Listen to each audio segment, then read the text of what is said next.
everybody! Today, Monty and I found some really cringe Reddit posts. Comment down below which one you think is the most cringe, and we'll see you in the video. But don't comment cringe stuff. See the video. Alright, Monty, I went and I found some of the most cringe posts of the last month on a certain subreddit that we can't say on the internet because of... You mean... Hold on, is it past 30-second? No, it's 8-second mark now, isn't it? It's very early. r/mi the asshole for getting one of my coworkers fired. I, 20 male, am a server at this restaurant, and my former coworker, Sophia, 18, female, was also a server who has gone off to college. For context, I would always make these dumb but funny jokes about babysitting Sophia, considering I'm older than she is, and I've been working there longer than her. But I still made those jokes about her when she was still 17. Honestly though, Sophia is still pretty much a baby. Okay, off to a terrible start here. This guy... Okay, not sure what's a terrible infantilization, but whatever. Yeah, but anyways, around Sophia's last few days working here, I made a joke which left her embarrassed. I was making a salad and she came over to make one as well, and she made a joke saying it smelled like eggs, and she asked if it was me. Whoa. I told her it was probably because her body smells like a fish. What? Hilarious. Whoa. God, the womanizer in you, man. What the hell? Real gotcha moment for this guy here. Smells like a fish? Okay, good start. I'm cringing. I'm cringing, all right. She didn't say much, and later I continued to say, "Can anyone smell something fishy?"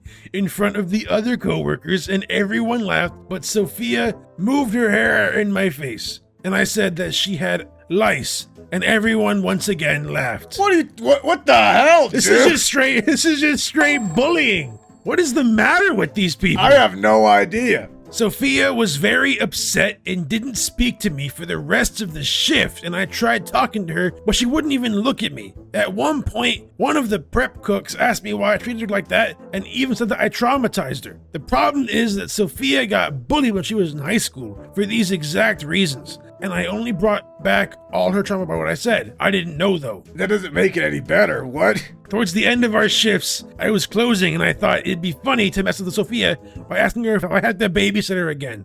She got really angry and told me to shut the f up and leave her alone. Understandably, she has every right to. She does.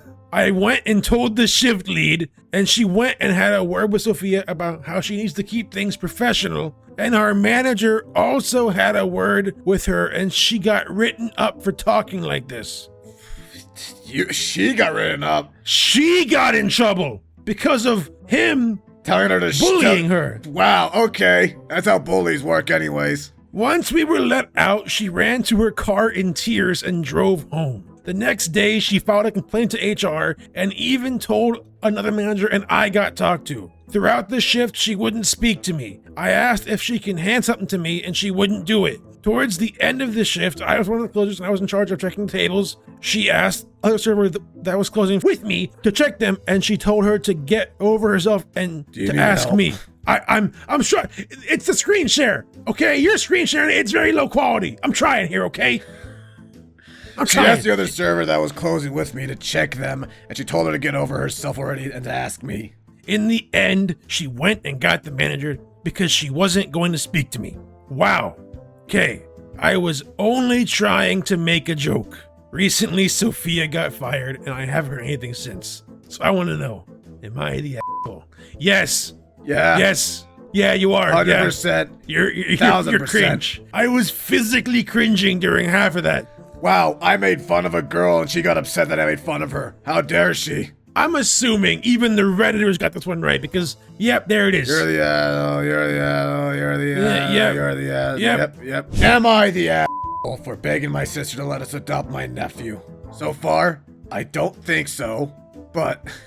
I must see the context first. I just had a miscarriage 3 months ago, and my husband and I tried so hard for that to be our stick baby. Within the past year, we've had 6 miscarriages. We're devastated, but we are not willing to give up on trying for our own. Someday it will happen. This past month, my sister welcomed her newborn into this world. He is my second nephew and the most precious thing in the world. I adore him so much. During my sister's pregnancy, I was a major part of it, and she is aware of all of our losses, and she knows how badly we want a baby. One so bad it hurts. After our miscarriage, we suggested we name her son after the baby we had miscarried. His name would have been Noah. My sister said she found it a little intruding and ultimately declined. We were devastated, but we respected her decision. What? Okay, so her sister is, I'm assuming, married or has a partner.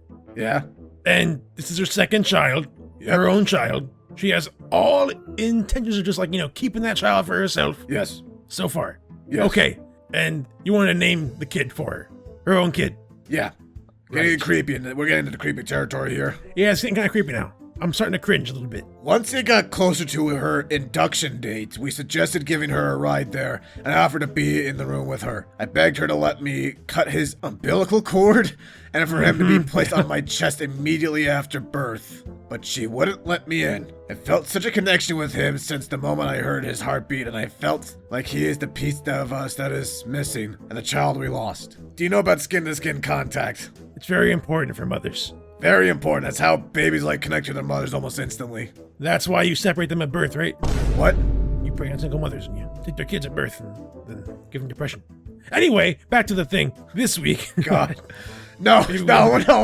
I prey on single mothers for cash. Don't take their babies. What are you on about? Huge difference. Oh, must have been an office rumor then. My bad. This past week, my sister has been telling us how hard motherhood is, and we offered to adopt him and treat him as our own. We want him so badly and we love him to pieces. My sister declined and asked that I give her space and not contact her for a little while she gets her mind straight. We begged her and told her how much this would mean to us. She is currently struggling financially as well. My husband and I are planning on calling CPS. No way! They're not real people! And an adoption lawyer to see what they think is best for him. My family's been calling and telling me to, yeah. They also demand we get help, but all I'm trying to do is get custody of my nephew. Yes! Yes! You're planning to call CPS? You're planning to call CPS because your sister has been saying that being a mother is hard? Here's a big tell for you. Being a mother is hard. And now you want to take her child from her? Yeah, their family is right. They do need to get help. I'm cringed out. This is awful. I, 31, female, have a lot of family members, all together for the holidays. My parents, 64 female, 68 male, and 3 older sisters. I can't keep track. There's people there. There's a lot of people, okay? There's how many kids? My parents wanted all 16 of us over for the holidays. I remember really enjoying my childhood time with Amelia, who was old enough to babysit me by the time I could form memories. I know that Ada is a responsible girl and has recently been taking babysitting training at her school, so I asked early on into the holidays if she could to watch Delia. She confirmed that she would and has been doing a wonderful job. So far, all right. Okay. Ada's taken more and more responsibility over the cousins and now handles their breakfast, lunches, the snacks, and entertainment. And does a good job with the babies, naps and bottles. It's been wonderful for us. How does this turn bad? I'm waiting for it. For the first time the other day, myself, my sisters, and our respective husbands decided to go for a nice hike and just left Ada and the children alone with my parents while we were out. Okay, wait. Left Ada alone with all the kids? Went for a hike by yourself. 5, 6, 7, 8. That's 7 kids. And she's only 13. Oh God. Okay. Keep going.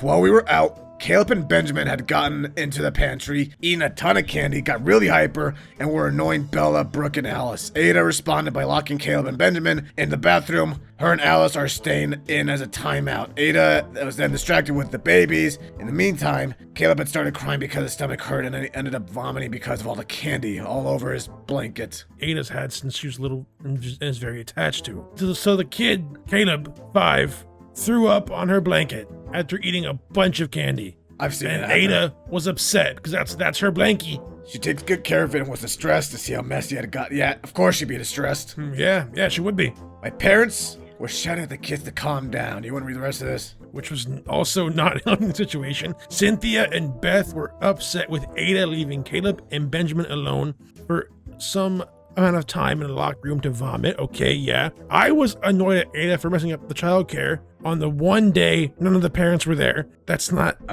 Okay. She has had days of supervised practice, effectively, and chose to mess up the day we had all went on a hike. Do you think she chose to mess it up?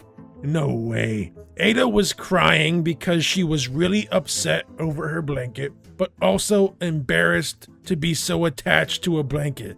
Are you sure she was crying because she was embarrassed over the blanket, or was she crying because she was overwhelmed with how many? 7 kids to watch over by herself? Yep. While your parents said, "Calm down," from the other room when they're old and decrepit. My God. I told Ada that I was disappointed in her. Oh, you did you? No responsibility from leaving the kids alone with a kid. Oh, God, this guy is not... I told her that she ought to know better from her trainings, and if she wants to make money off of it, she has to manage multiple kids. Actually, typically speaking, babysitters don't watch 7 kids at once. Yeah, typically they don't watch 7 like kids. 1 to 2, maybe 3. Ada then started crying again, and Amelia told me that I was being an annoying younger sister, and I would never understand how hard it is to be the eldest. I don't know what that has to do with anything, because you were a demon as a kid, obviously. Yeah, probably. It sounds like it. I don't know. So if Ada didn't think that she could handle the situation, she was spoken up at the beginning, she wasn't going to say no to you. Probably. We wish we had all trusted her and she disappointed, but that might also be too hard of a stance for me to look at a 13-year-old with. So am I the asshole? Yes. Yes, you are. You left a 13-year-old in charge of 7 kids. With your parents who are, literal senior citizens. You hear the first comment, you're the asshole. You and your family are exploiting a 13-year-old girl. Wow. Why are people so cringe? I picked out cringe posts for this reason, but come on. Am I the asshole for not letting my apartment mate, 21 female, back inside after she got spat upon by a camel? By a camel. This just happened and it's been super stressful. Wondering if I made the right decision. I share an apartment with another woman, and we've been decent enough acquaintances. I am the primary tenant, but she's subleasing, and the landlord's okay with that. Apparently she walked out to this fair that had all sorts of attractions and animals. It was in walking distance, about a mile away from our unit. I remember it being advertised but didn't go. Well, to put it plainly, she got spat on by a camel. She texted me shortly after it happened to warn me that she was coming home. Okay? I thought that's not a big deal to come home. I saw her coming up the steps looking miserable. Through the window and went out to the porch to greet her, and instantly was hit with the most unbelievably vile smell I've ever smelled. From a good 20 feet away! Is camel smell like a skunk thing? What? I couldn't... Camels have a very strong stench to them, but they're not disgusting. I really couldn't take it. I got only a whiff and I could feel my stomach churning. I went back inside and closed the door. She came up and tried to get inside with her key, but I was practically begging her, no, whatever happened, you can't come in like that. She was like, what? I live here. Yes, she does. And then was practically crying that she had nowhere else to go. I said, I'm sorry, but there's no way. I can't let that smell in here. I could smell her through the door. I was gagging. Nah, Monty. I suggested that she find a hose, or shower somewhere, or jump in a creek. What the hell? Or something. Anything but coming in like that. No way. But she was saying no store would let her in. But I held firm. I held the door closed until she walked away. She came back an hour later, soaking wet. That's her home. Maybe she had jumped in a creek. That's literally where she lives. That's where she goes to get clean and sleep and stuff. I couldn't sit there holding this door shut all day, and the smell was maybe barely better, but still horrific. She jumped straight into the shower, but I can still faintly smell it throughout our whole living room, and it's making me absolutely sick. Now we're both furious at each other. I'm mad that she came back in before the smell was gone, and now the whole place smells unbearable. She's furious that I dare to hold the door shut and keep her out, and is saying that she'll be talking to the landlord and a lawyer because that can't be legal. But I don't know what else can be done. This is dreadful. Wow. Yeah, you kind of are, because where can she go? It's her house, and that is illegal, I'm pretty sure. There's no way. That's not real. Apparently, so you know how like they like chew constantly? Yeah. Camels and like alpacas and cows and stuff. I guess when they spit, it's not just like spit. It's like stomach contents that fermented. Oh yeah, they can do that. They can spit their stomach out. Maybe it ate some like really vile plant and then spit on her. You're the and it's likely legal. If she's paying rent to live there, you can't just randomly lock her out because you don't like how she smells. Yeah. Oh god, well that's everything there, Foxy. Well, if you guys liked us reading cringe Reddit posts, it doesn't have to be this. We can read other stuff too. Like the video and comment down below which story you thought was the most cringe. Let us know down in the comments which one was the most cringe. And then we'll see you in the next video, everybody, in the Monty and Foxy show, where it'll be hopefully less cringy than these Reddit posts. Oh my god. Goodbye, everybody. See you later, guys. I'm gonna get off the internet for today. Holy crap.